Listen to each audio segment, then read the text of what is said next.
Welcome to another episode, this time episode number 5 of Incept Show.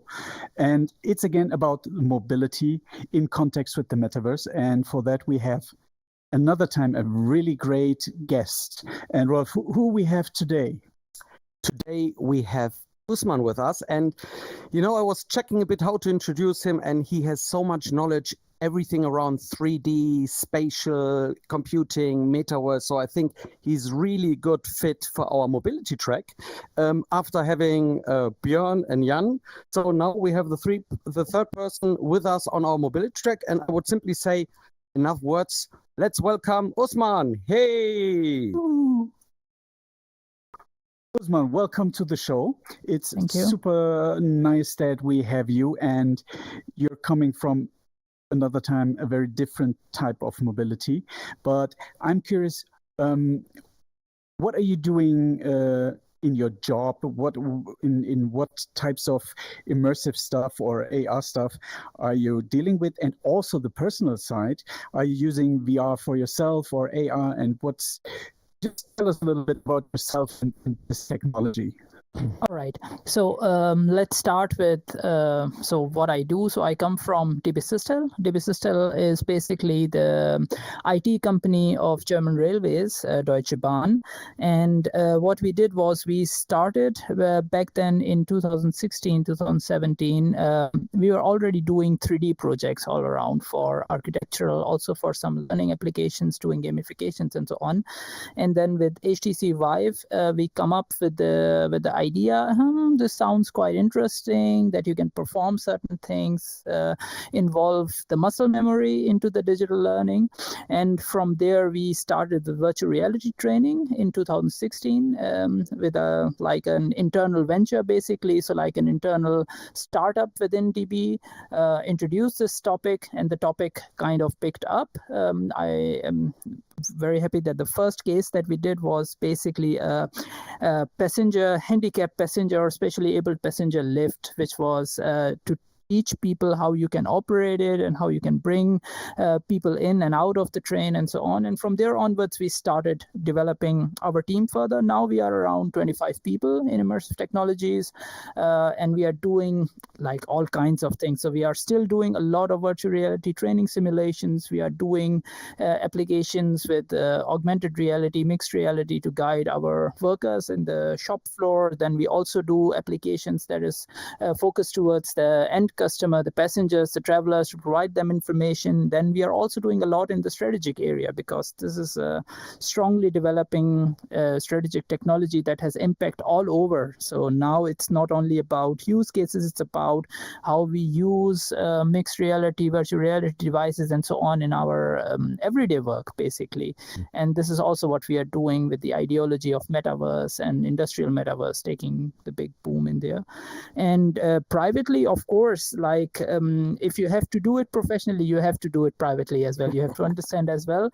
So yeah, I am I love to try all the applications. Literally, I have to say that in the VR gaming world, I'm not hooked up yet. So I tried a lot of things. I enjoyed them for a while, but then it comes too repetitive, which in my opinion is not the medium for VR, basically. So maybe for sports where you can do repetitively and get better with it, but in general gaming, like shooters and so on, this is not my style of gaming anyways. But I really love to try experiences and learning applications and so on.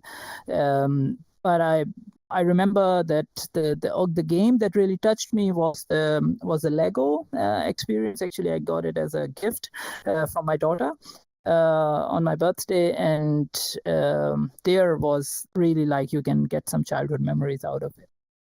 What would you say? How much time you spend on your daily work or weekly work routine using XR or AR devices?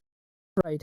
So personally, if you ask me, like how much time do I spend, because my work now involves more in the planning. So I don't do development myself. I come or my background is as a 3D artist, but I don't do any of this anymore. So for me, it's mostly when I test say applications and so on that comes from the team. So this is the time that I spend in it. Or if I get something that is very exciting for me to just try out and learn. But also for example, I enjoy sometimes just kind of working in using the MetaQuest, basically.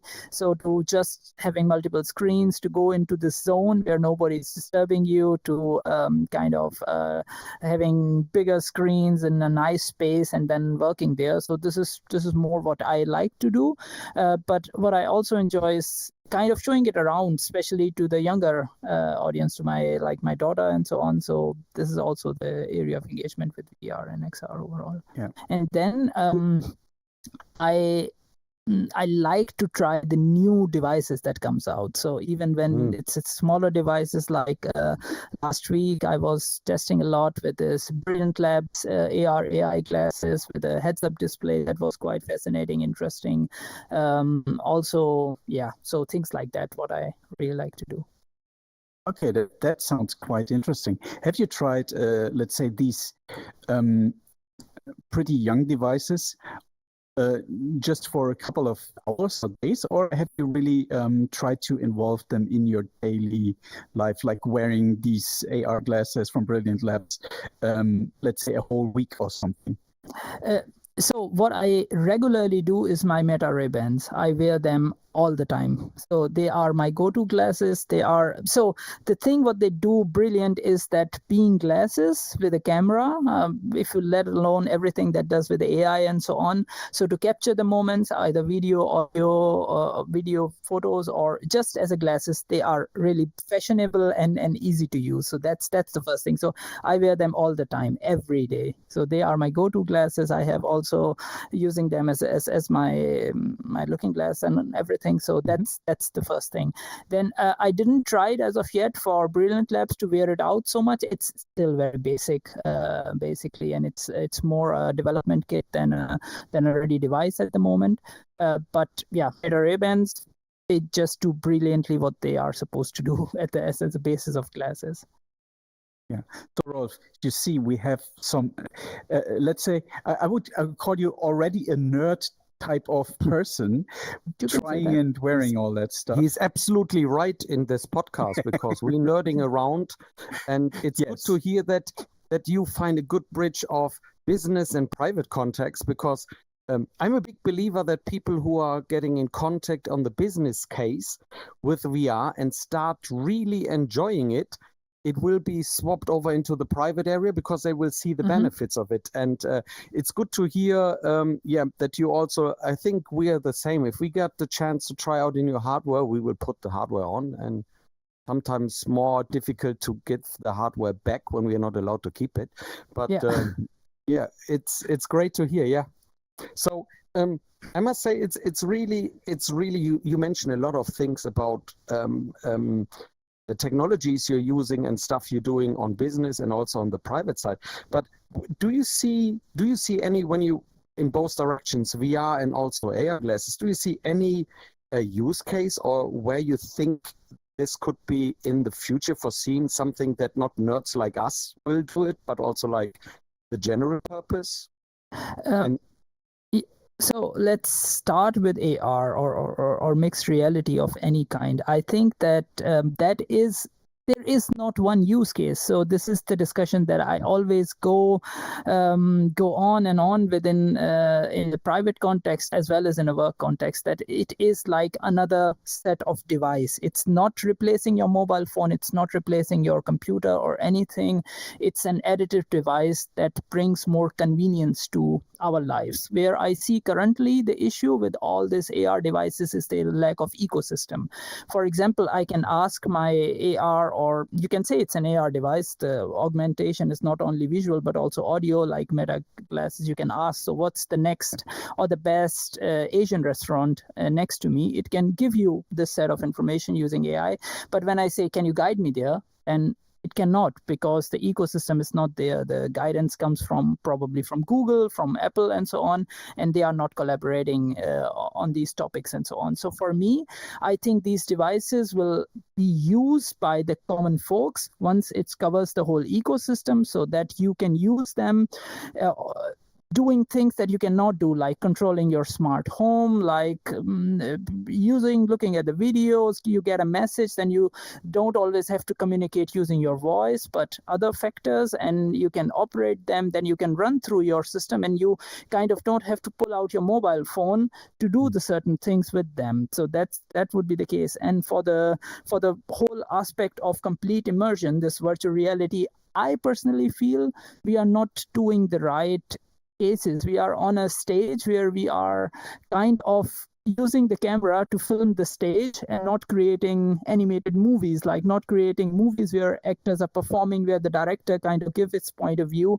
So we are just bringing the 2D games into virtual worlds and saying that there is a benefit. I don't know if there is a real benefit for it. I also see that virtual reality is kind of a performance medium where you tend to also get a little bit physically tired and you keep on doing it. So why should I, if I have to shoot same zombies 200 times, why should I do it in VR? The immersion is fun for the first 5 minutes. What happens afterwards is this repetitive factor, which kind of gets boring. If I'm not doing sports where I want to excel at something, the repetition gets boring. So in my opinion, the real cases of VR will be these experiences where we get AI involved, the avatars and NPCs getting intelligent, integrating our physical world into it, integrating our rooms into, like, physical rooms into these worlds, and these rooms change into something more exciting, like your Sherlock Holmes and the other crime scene where you're solving something. And back then on HoloLens 1, there was a game called, was not a game, it was more an experience called Fragments, that used HoloLens to change the room into like a crime scene where you go to a corner, then you hear a kid like a little bit crying, then you look around and there were clues, and it was really immersion. It was very simple. It was on HoloLens 1, and I really liked that when I looked at the roof, there was water tipping down, like there was water leak, and it created every drop created this tip tip tip sound. Beautiful. Like, I think these are the experiences where people get hooked up, or people will experience it. I think at the moment when I look at VR games being announced, there are a majority of people who are just hating on them because they are VR, and they just want these titles to be available on standard consoles or PC and so on.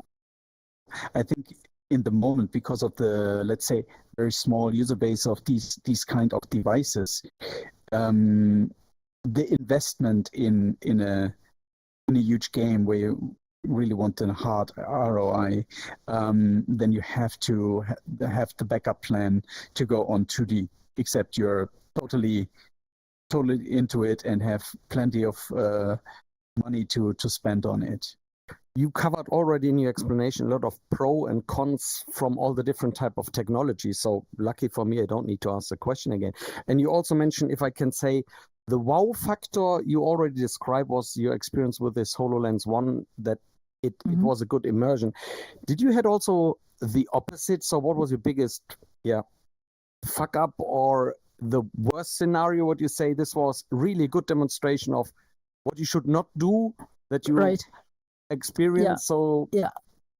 We still suffer from it. I guess you guys would also suffer from it, or would have suffered from it when I mentioned it. So back then, when the VR was coming up, like in the days of Oculus DK1, DK2, the real beginning of VR topics in the modern world, like say the second boom of VR, or the third boom of VR, we can call it.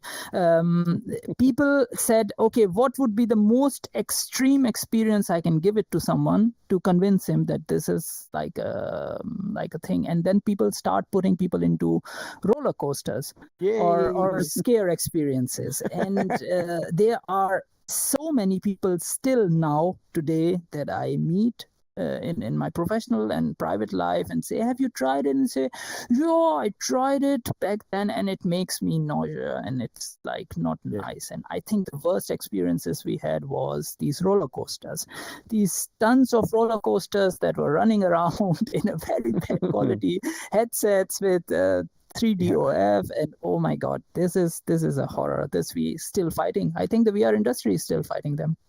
Yeah, absolutely true. And I think for everybody who is designing VR, AR experiences or everything that has to do with the headset. I think for them it's super important to know that you're not audio-visual only again. You have to implement more senses of people, like what you said, the sense of balance or the body movement and so on. You have to implement that in your design to make it really a good fit, and not to try to put people on the roller coaster. Yes. Right. Let me go a little bit back on the business side of things. So you're trying around a lot of with stuff. So you have basically you have a vision how the future will look and will appear. And in the context of mobility, what would you think how these technologies will appear for on one side for the companies, like what you said earlier, how you implement it, but also for the customer, for the real person who is traveling from A to B? Right. So I think that so first of all, I don't see anytime soon in foreseeable future, like several years ahead of us, I don't see these technologies replacing the physical communication or touch between humans. So humans, as human beings, we are special beings, and we will always seek the physicality, so being together, so be together, to talk to each other, to have this feeling that yes, something happened. I think this is what is our basic need as a human being overall. I see that these technologies will make traveling so much more convenient, so much more easier. For example, that a lot of people travel and then they want to work while they travel. I think with these technologies, with these headsets and so on, they will get so much more convenient. They will get like the privacy that they desire. They can go into their zone, put their glasses on. They will get more comfortable, definitely sit in the train, use those experiences, use those working solutions, and get their work done. Then secondly, in the idea of bringing more precise and more needed, more tailored individual information to the travelers. Like, I want to now catch the train in 15 minutes and I want to get a burger on the way. So what is the best route? What is the best thing that fits to me to be guided to the user?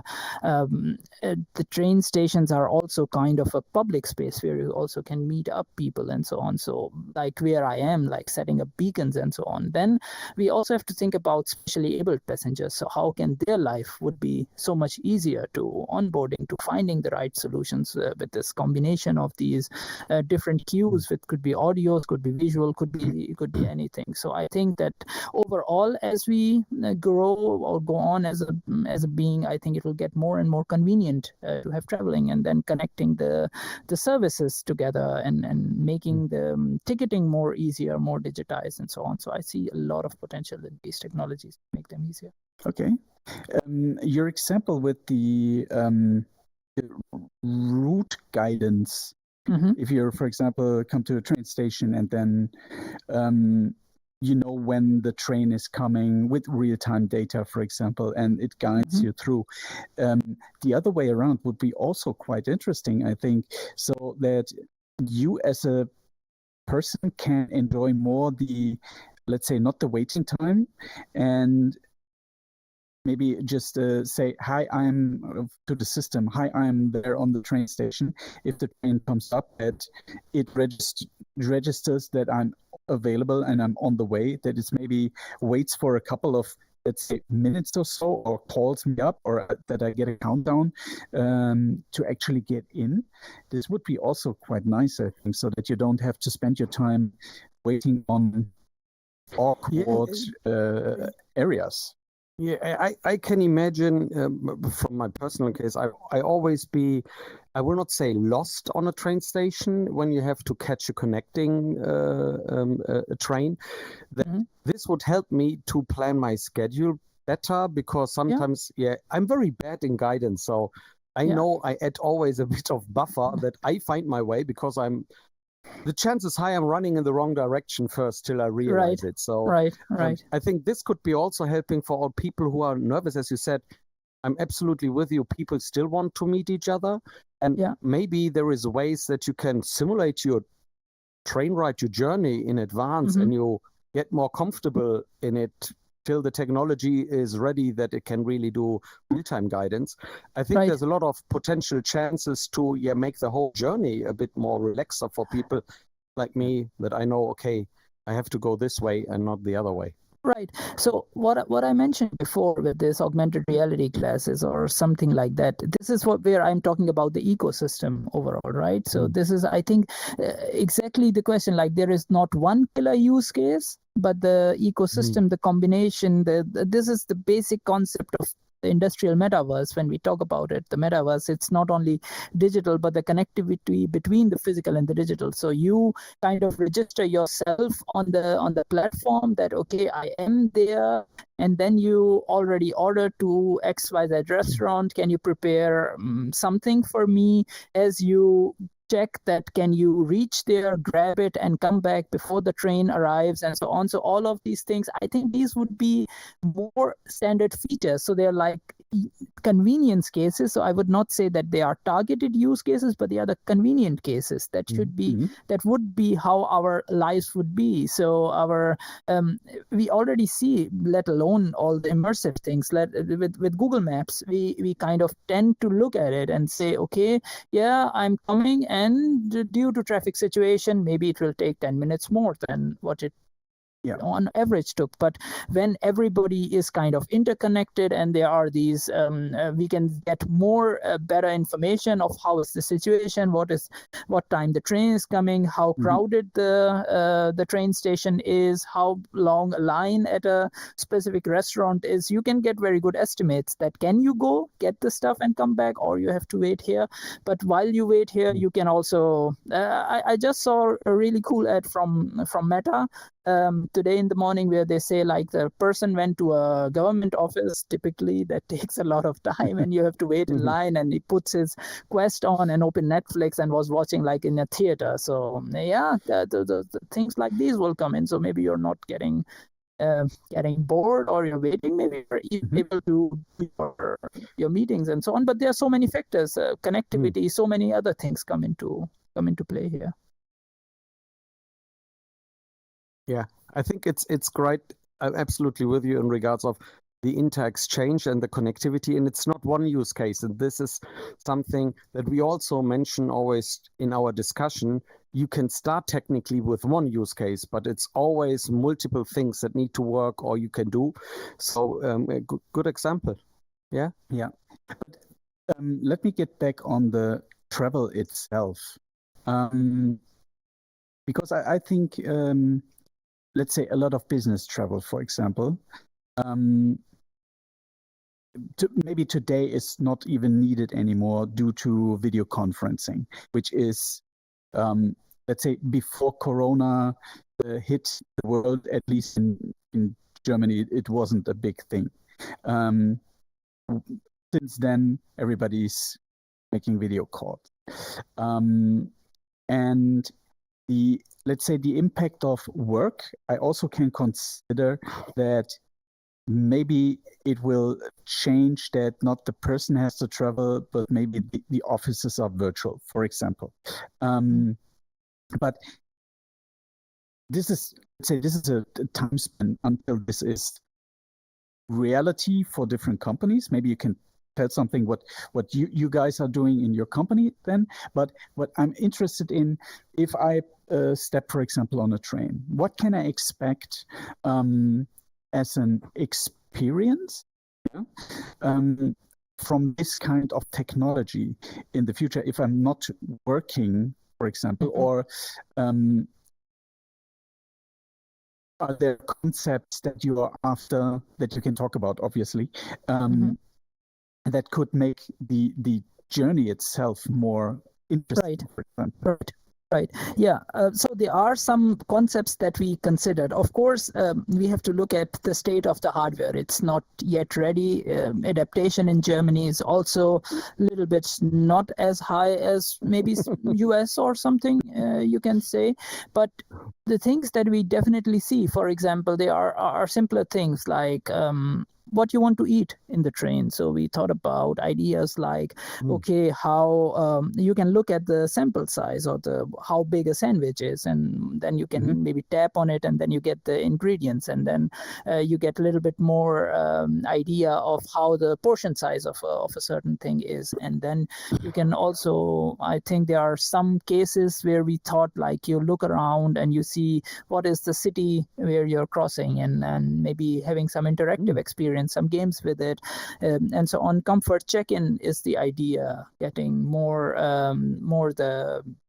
the feeling of it, but also to take the info and provide it to the people who are serving you in the train, or helping you in the train, that this person have a certain request or something. But also in trains you get a lot of international travelers who necessarily don't speak German or even English, or speak certain other languages, and I'm quite sure that in the very near future there will be possibilities that everybody can speak their own language which they feel comfortable about, and then people can